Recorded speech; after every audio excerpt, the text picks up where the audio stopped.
Suara proklamasi kemerdekaan telah menyebar ke seluruh penjuru Nusantara dan hampir semua kalangan masyarakat Indonesia menyambut dengan sukacita. Dengan kemerdekaan ini, Sultan Hamengkubuwono IX dan Paku Alam VIII menyepakati bersama bahwasanya wilayah Yogyakarta sebagai kerajaan bergabung dengan Indonesia. Kemerdekaan yang diraih negara Indonesia tidak serta-merta langsung terbebas dari penjajahan negara asing lagi. Sebulan setelah kemerdekaan Indonesia, tepatnya pada tanggal 29 September 1945, Belanda membonceng tentara sekutu Nika kembali menjajah Indonesia. Jakarta yang merupakan ibu kota negara Indonesia menjadi tidak aman lagi karena adanya teror dan ancaman dari pasukan sekutu Nika dan Belanda. Bukan hanya itu saja, terjadi penculikan dan pembunuhan di berbagai wilayah Jakarta. Situasi di Jakarta pun sudah tidak aman dengan banyaknya intel dan pasukan bersenjata yang berlalu lalang dan pemerintah Indonesia tidak dapat menertibkannya. Keselamatan para pemimpin pun mulai terancam.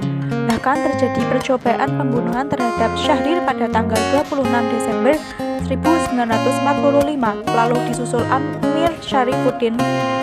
Sebagai korban kondisi tersebut membuat Jakarta sebagai pusat pemerintahan tidak lagi memenuhi syarat menjadi ibu kota negara. Keadaan yang gawat tersebut membuat pemerintahan membuat sidang kabinet pada tanggal 3 Januari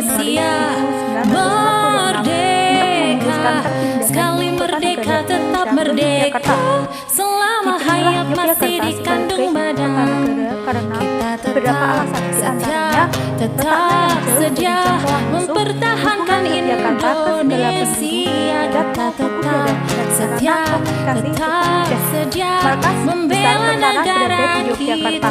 Suasana Yogyakarta revolusioner dan republikan dan daerah paling maju baik secara organisasi dan proses demokrasi pemerintahan yang cukup maju di antara daerah lainnya. Sebelumnya, Sultan Hamengkubuwono IX mampu membaca situasi dengan baik. Beliau mengetahui bahwa situasi di Jakarta sudah tidak aman. Karenanya, Sultan Hamengkubuwono IX mengirimkan surat kepada Soekarno. Sultan menawarkan agar Yogyakarta siap menjadi ibu kota baru dengan fasilitas dan pembiayaan yang siap ditanggung Kesultanan Yogyakarta.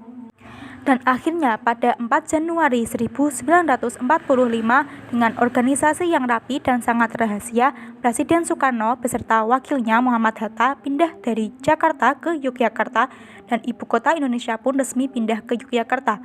Pindahnya ibu kota ke Yogyakarta terhitung selama 3 tahun sejak 4 Januari 1945 hingga akhir tahun 1949.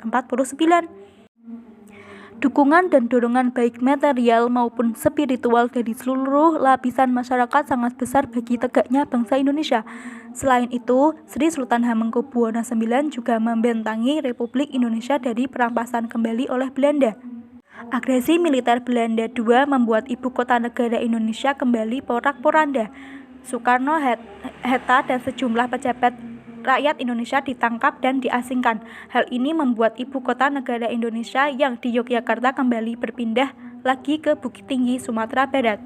Dengan Syafruddin Prawiranegara sebagai presidennya, Bukit Tinggi dipilih dalam sidang kabinet karena terletak di pedalaman yang susah dijangkau musuh dan wilayah-wilayah di Jakarta sudah ditaklukkan Belanda.